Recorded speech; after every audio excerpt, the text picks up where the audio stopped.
Have you ever heard a story that's so powerful, it changes the way you see the world?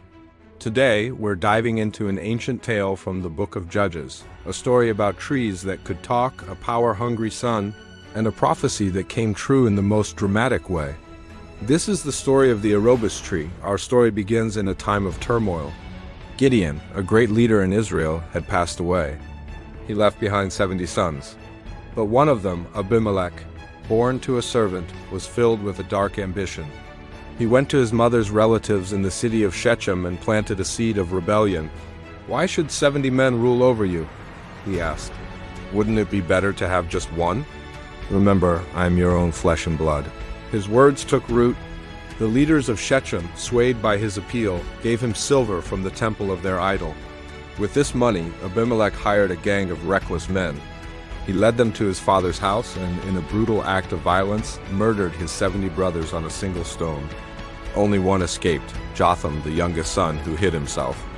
With his rivals eliminated, the people of Shechem gathered and crowned Abimelech as their king.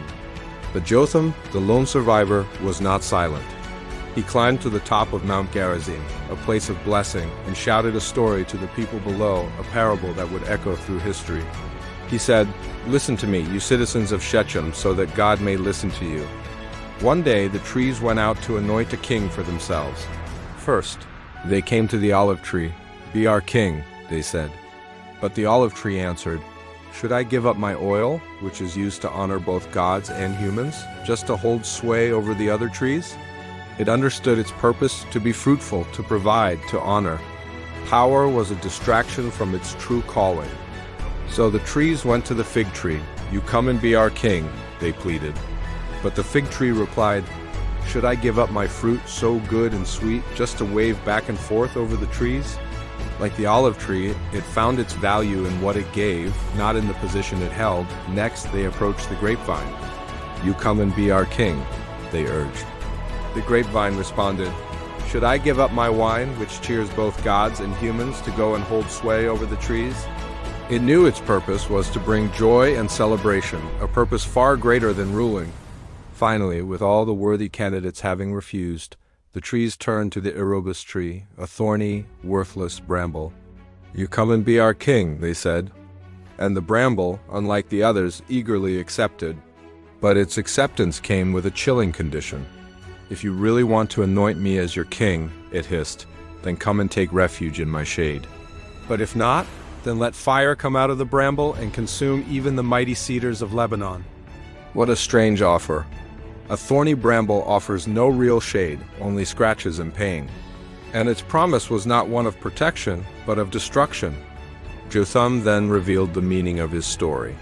The fruitful, valuable trees were like the good sons of Gideon, leaders who would have served the people. But the people of Shechem had rejected them. Instead, they chose the bramble Abimelech, a man who offered nothing of value, a man whose leadership was born from violence and who would only bring destruction. Jotham's final words were a curse. 'If you have acted honorably in making Abimelech king, then may you rejoice in him, and he in you. But if not, let fire come from Abimelech and consume you, and let fire come from you and consume him.' And just as Jotham prophesied, it came to pass. After 3 years, the people of Shechem turned against Abimelech. The trust between the worthless king and the people who chose him was broken. In his rage, Abimelech attacked the city, and in a final, fiery act, he burned a tower where 1,000 people were hiding, fulfilling the bramble's threat. But his end was near. While attacking another tower, a woman dropped a millstone on his head from above. Mortally wounded and not wanting it to be said that a woman killed him, he had his own armor-bearer finish the job. The worthless king met a worthless end. The story of the arobus tree is a powerful lesson about leadership. It teaches us that true leaders are defined by their character and their fruitfulness, what they give, not what they take. They don't seek power for its own sake. They seek to serve.